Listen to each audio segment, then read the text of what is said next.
합니다. 새벽에 이렇게 나오기 힘든데 나오셔서 하나님께 기도하는 것 하나님께서 기뻐하시고 하나님께서 여러분 축복하시고 여러분이 나아가시는 길에 시온의 대로가 열릴 수 있도록 축복해 주실 줄로 믿습니다. 오늘 이 고린도후서 12장 7절부터 10절까지를 보면 바울에 대한 바울의 특별히 육체적인 질병 그리고 우리가 이야기하는 바울의 육체적 가시라고 하는 이야기가 기록되어 있습니다.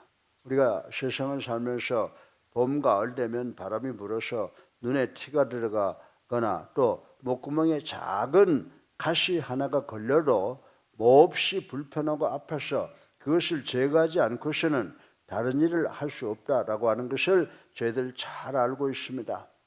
장한 예수 하나님께 성도 여러분, 이와 같이 우리 몸에 가시 하나가 박히면 그것이 비록 아주 미세한 것일지라도 아주 작은 것일지라도 우리 몸 전체에 영향을 주게 된다라고 하는 것을 우리는 잘 알고 있습니다.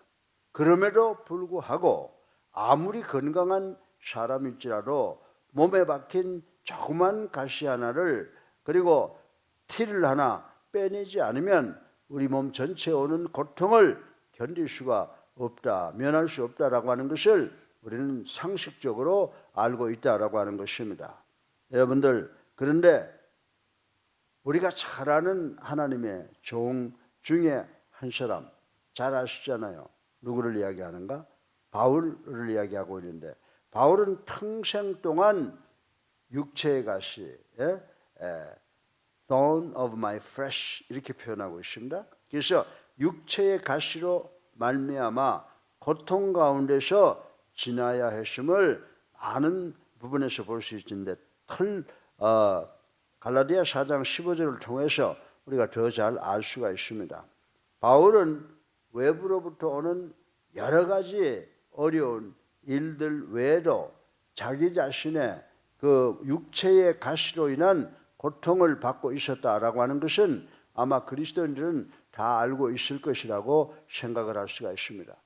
그럼에도 불구하고 바울 사도가 그처럼 주님을 위해서 헌신할 수 있었던 것은 바울의 사역에 주님의 특별하신 배려, 주님의 특별하신 은혜와 사랑이 있었기 때문이라고 우리 모두가 알고 있고 또 그렇게 믿고 있습니다. 사랑하는 예수 하나님께 성도 여러분, 바로 이 육체의 가시라고 하는 것은 이 같은 차원에서 이해되어져야 하겠습니다. 그러면 하나님께서 바울에게 주신 이 가시라고 하는 것이 도대체 무엇이냐라고 하는 것입니다. 그리고 왜 그 같은 아픈 가시를 주셨는지 그리고 이를 극복한 결과가 무엇인지를 한번 고찰해보고 은혜 받기를 주님의 이름으로 축원합니다. 그래서 오늘 본문을 보게 되면 첫 번째로 육체의 가시, 두 번째 육체의 가시를 하나님께서 그렇게 사랑하시는 바울에게 주신 이유가 무엇이었을까? 또 그리고 그 육체의 가시를 감내한 결과가 무엇인가? 라고 하는 이 세 가지를 생각해 보므로 오늘 우리 사랑하는 성도 또 그리고 가정에 지방에 해외에 계신 분들 모두 은혜 받는 시간 되시기를 주님의 이름으로 축원합니다. 그러면은 첫 번째로 한번 우리 생각해 봅시다. 왜 하나님께서 그렇게 사랑하시는 당신의 종 바울에게 육체의 가시, thorn of flesh를 주셨느냐라고 하는 것입니다. 바울이 지닌 육체의 가시가 구체적으로 무엇인가에 대하여 확실한 기록이나 증거는 없습니다. 다만 여러 사람들, 역사를 통해서 지나오면서 추측에 불과한 여러 가지 의견들만 무성하다라고 하는 것을 우리는 알아야 됩니다. 그런데 우리 신학자들 가운데 칼빈이라고 하는 사람의 이야기를 첫 번째로 한번 생각해 보면요, 이 칼빈이 주장한 것은요, 바울이 너무 바리새인 때 나쁜 일을 많이 해서 양심의 고통을 받고 있다. 그래서 그것을 가리켜서 양심 고통설이라고 부르고 있습니다. 그 가시란 사도로서의 사역을 회피하고자 하는데 따른 양심의 가책 등을 의미한다라고 말하고 있습니다. 그리고 두 번째로 루터를 생각해 볼 수가 있는데 루터는 외래적 고통설이라고 하고 있습니다. 그 가시란 바울이 직면했던 그 적들의 핍박 등을 의미한다라고 또 이분은 이렇게 얘기하고 있습니다. 그리고 셋째로 로마 카톨릭의 금욕의 고통설이었는데 그 가시란 인간의 본능인 성의 억제에 따른 고통 등을 의미한다라고 이야기하는 사람도 있습니다. 그리고 네 번째로 마지막으로 육체적 외모설입니다. 여러분들 그래서 바울의 얼굴을 그려놓으면 참 막 코는 매부리 코에다가 키는 조그맣고 눈은 이렇게 잘 보이지도 않고 이런 그 외모를 그려놓은 데가 많이 있다라고 하는 것을 우리는 알 수가 있습니다. 그래서 이 바울의 가시라고 하는 것은 고린도후서 10장 10절에 언급된 처럼 외모의 빈약성을 의미한다고 생각하는 사람도 있습니다. 그리고 마지막으로 육체의 질병설이 있는데 그 가시란 간질병이라고 하는 사람도 있고요. 또 지독한 두통 및 심한 안질이라고 이야기하는 사람도 있다 그럽니다. 그러니까 바울이 우리 후세 사람들한테 그렇게 존경받고 사랑받는 것만큼 그분에게 많은 루머가 있었다라고 하는 것을 알 수가 있습니다.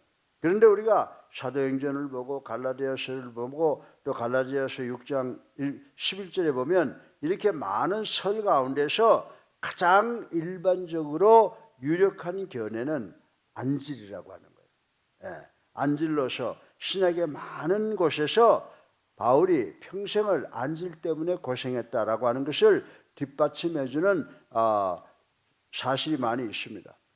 사랑하는 예수 안교 성도 여러분, 분명히 안질은 바울을 일생 동안 괴롭혔으면 틀림이 없는 사실이라고 하는 것입니다.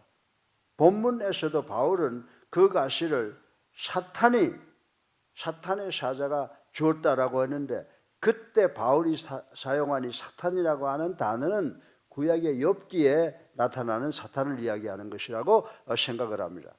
이 사단은 욥기 2장 7절에서 욥에게 악창을 준 그 장본이었을 것이다 라고 생각하고 그렇게 믿고 있습니다. 이처럼 바울 사도가 지닌 육체의 가시가 안질이라는 견해가 보편적인 생각이지만은 그보다 중요한 사실은 바울이 그 가시로 인하여 온전케 되었다라고 하는 거예요. 하나님이 왜 나한테 이런 거 줘서 내가 하나님에 대해서 일 열심히 하려고 하는데 방해하십니까가 아니라 바울은 그 가시로 인해서 오히려 자기가 온전케 되었다고 하나님께 감사드리는 모습이 오늘 본문 9절에 기록되어 있는 것을 우리는 읽어보았습니다.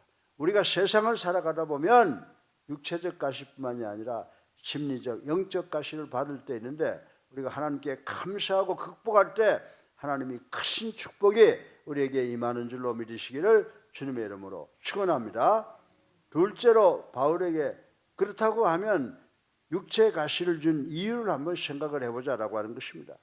육체의 가시가 질병, 양심의 가책, 핍박, 어느 것이든지 간에 이것들은 인간에게 고통을 주고 인간의 생의 즐거움을 앗아가며 온전한 활동의 걸림돌이 된다는 것을 우린 잘 알고 있습니다. 그런데 하나님께서는 왜 그 가시를 만약 있다고 하면 제거해 줘야 할 텐데 그 가시를 제거시켜 주지 않으시고 바울이 기도 많이 했어요. 하나님 나로부터 이 육체의 가시를 제하게 하여 주시옵소서라고 기도할 때 오늘 9절에 뭐라고 말씀했습니까? 내 은혜가 너에게 척하다. Sufficient of my grace for you. 내가 너에게 주는 은혜가 척하다라고 하는 말씀으로 일축시켜버린 것을 우리는 볼 수가 있습니다. 여러분들 그 일축시킨 이유가 먼저 뭐겠습니까? 먼저 하나님께서는 바울을 겸손하게 당신의 종으로 쓰고 싶었어요. 하나님께서는 바울이 교만해질까 봐 그 가시를 주셨다고 말씀을 하고 있습니다. 그리고 7절에 있는 그 자고가 뭡니까? 스스로 자신을 높이는 것이라고 해석이 됩니다. 바꿔서 말하면 교만을 의미합니다. 교만은 뭐라고 그랬어요? 우리가 잠언 16장 8절에 보면 교만은 패망의 선봉이다 이렇게 말씀을 하고 있는 것을 우리는 볼 수가 있습니다. 하나님께서는 바울을 패망치 않게 하기 위하여 주님께서 동산에서 하셨던 것처럼 3번의 간구에도 불구하고 그 가시를 제거시키지 않으셨다라고 하는 것입니다. 참으로 고마우신 하나님께서는 우리의 삶의 균형을 이렇게 잡아주시는 분이시라는 사실을 우리는 깨달아야 된다라고 하는 것입니다. 만약에 우리가 축복만 받는다면 교만해질지도 모르기 때문에 축복만 주시지 아니하시고 짐도 아울러 주셔서 균형을 맞추게 됩니다. 여러분들 사도들 중에 제일 축복받은 사람이 누군지 아세요? 다 축복받았지만은 바울이잖아요. 바울이 어디 갔어요? 3층 천국을 살아서 가본 사람 아닙니까? 여러분들 정말 예수 믿으면서 여러분들 천국을 한번 가봤다고 생각해 보세요. 뭐 요즘에 보니까 간증하는 거 보니까 뭐 하나님이 천국을 보여주었다라고 하는 사람들이 많이 있어요. 예. 우린 성경을 볼 때 천국이 이렇구나 하는 거 알지. 하나님께서 천국이 이런 것이다 그러고 아직까지 보여주지 않으시더라고요. 그런데 바울은 어땠습니까?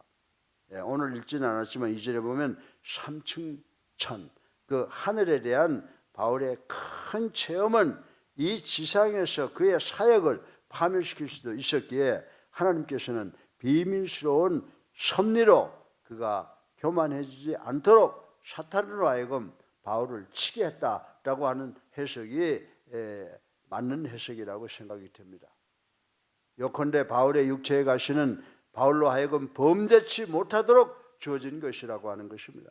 3층 천 하늘에서의 신령한 체험들은 바울의 인간적 자아를 우쭐하게 만들 수 있었을 것이며 이 같은 교만은 여러 가지 교만의 범죄를 야기시킬 수도 있었다라고 하는 것입니다. 만일 바울의 마음이 교만하였더라면 환상과 계시를 본 이후에 14년간은 성공 대신에 실패로 가득 찼을 것이라고 추측해 볼 수가 있습니다. 그리고 하나님께서는 당신의 권능을 나타내기 위해서 그 가시를 주셨다고 말씀을 하고 있습니다. 9절에 뭐라고 말했습니까? 이는 내 능력이 약한 데서 온전하여 짐이라고 말씀하셨고요. 10절에는 이는 내가 약할 때 그때에 곧 강함이라고 말씀을 하신 것을 우리는 읽어볼 수가 있습니다. 여기에서 내 능력, 내가 약할 때 능력을 받는다. 내 능력이란 누구를 이야기합니까? 그건 바로 하나님의 권능을 의미하는 줄로 믿으시기 바랍니다. 우리가 어떤 고통과 어려움 당할 때, 기도할 때 그때 하나님의 은혜, 하나님의 권능이 우리에게 임한다라고 하는 것입니다. 바울이 육체의 가시에 찔려 철저히 약하여진 후에야 비로소 하나님의 권능이 바울을 통해서 나타났다는 말씀인 것입니다. 만일 바울 자신이 강할 때에 성과가 나타나면 이를 자기의 힘으로, 자기의 지혜로, 자기의 능력으로 알고 하나님을 의지하지 않았을 것이라고 생각을 할 수가 있습니다. 그러나 우리가 성경사에서 찬란히 빛을 발하고 있는 요셉과 모세, 엘리야, 삼손, 욥, 다윗 등의 경우도 모두가 어려운 고통 속에서 완전히 낮아져서 하나님만 붙잡고 하나님만 의지할 때, 약해졌을 때 비로소 하나님을 만나고 하나님의 권능을 체험했다고 하는 사실을 우린 잘 알고 있는 것입니다. 사랑하는 성도 여러분, 바울 역시 육체의 가시를 통하여 하나님의 권능이 약한 데서 나타났다는 비밀을 체험하여 내가 약할 때 그때에 곧 강함이라 라고 하는 고백을 우리 듣고 있습니다. 우리도 어렵고 힘들 때 실망하고 좌절하지 말고 내가 약할 때 곧 강함이라 라고 하는 신앙으로 하나님의 축복으로 승리하는 우리 예수사랑교회 성도님들 되시기를 주님의 이름으로 축원합니다. 약할 때 곧 하나님의 능력이 나타난다는 겁니다. 실제로 마지막으로 바울이 육체의 가시를 감내한 결과를 한번 생각해 보자면 말입니다. 하나님이 그렇게 선택받은 종, 귀한 종이 그 육체의 가시를 감내한 결과가 뭐냐라고 하는 것입니다. 여러분들 우리 주변에 종교 많잖아요. 특별히 우리와 가까운 이방 종교인 불교에서는 어떻게 가르칩니까? 고해, 고통의 바다에 고통을 벗어나기 위해 어떻게 합니까? 심산유곡에 들어가 고요히 참선을 합니다. 그러나 우리 그리스도의교, 기독교는 중생의 종교예요. 우리 고행으로 되는 게 아니에요. 예수를 나의 구주로 살아계신 하나님의 아들로 믿고 영접하고 세례받음으로 중생하게 되잖아요. 그러면 우리의 죄를 용서받고 성령을 선물로 받는 중생의 종교이므로 완전한 생명으로 이를 우리가 극복한다라고 하는 것입니다. 예수님께서는 십자가의 고통을 잊으려고 하신 것이 아니라 깨어서 감내함으로써 우리에게 생명을 주셨다는 사실을 우리는 깨달아야 됩니다. 바울 역시 자신에게서 떠나지 않는 육체의 가시를 잊으려고 하기보다는 이를 참고 인내함으로써 감내함으로써 더욱더 겸손하게 복음의 사역을 위해 평생을 일로 매진했다라고 하는 것을 우리는 잘 알고 있는 것입니다. 그리고 바울이 10절에 보면 육체의 가시를 기쁨으로 여길 수 있었던 것은 미래에 주님께서 바울에게 의의 면류관을 주실 것을 확신했기 때문이라고 디모데후서 7장 8절에 4장 7절 8절에 기록이 되어 있습니다. 사랑하는 예수 함께 성도 여러분, 하나님께서 여러분과 저 그리고 우리 모든 성도들에게 주신 이 가시는, 어려움은, 고통은 결코 고통을 주시기 위한 것이 아니라 그 고통을 극복해 함으로 보다 더 큰 은혜를 주시기, 축복을 주시기 위함이라는 사실을 깨닫는 우리 모두가 되시기를 주님의 이름으로 축원합니다. 그러므로 우리는 우리에게 닥쳐오는 모든 역경과 난관과 고통을 사도 바울이 기쁨으로 극복한 것처럼 우리도 극복할 수 있는 우리가 되기를 주님의 이름으로 축원합니다. 그러면 요한계시록 2장 10절처럼 우리에게 하나님이 주시는 참 평강과 생명의 면류관이 반드시 우리에게 임하게 될 줄로 믿으시기를 주님의 이름으로 축원합니다. 바울의 육체적 가시가 뭐라고요? 우리가 안질이라고 믿는 것이 가장 정확한 의미고요. 그리고 바울을 온전하게 하기 위해서 그 가시를 주셨다는 것입니다. 두 번째로 하나님께서 육체의 가시를 주신 이유는 뭐예요? 겸손해야 돼요. 겸손할 때 하나님의 능력이 나타나는 줄로 믿으시기 바랍니다. 우리 직분자들 늘 겸손해야 돼요. 그래야 정말 하나님의 능력이 우리를 통해서 나타납니다. 세 번째로 바울이 육체의 가시를 감내한 결과가 뭡니까? 하늘나라에 가서 의의 면류관을 받을 것을 그 미래 승리를 깨달았기 때문이라고 말씀드릴 수가 있습니다. 우리에게도 정말 어려움이 올 때 정말 그것을 잘 극복하는 것을 통해서 겸손을 배우고 하나님의 권능이 우리에게 임하시기를 주님의 이름으로 축원합니다. 그러면 우리도 하늘나라에 가서 의의 면류관을 받는 상이 보장될 줄로 믿습니다. 살아계셔서 우리의 삶을 주관하시는 만복의 근원이 되신 아버지, 오늘 바울의 육체적 고통 가시를 통해서 바울이 온전케 되고, 그리고 바울이 겸손해서 하나님의 능력을 경험하게 되고, 바울의 육체의 가시를 감내한 결과 미래 의의 면류관을 받게 된 것을 깨닫게 된 것, 우리 예수사랑교회 모두에게 오는 축복이 되게 하여 주시옵소서. 예수 그리스도의 이름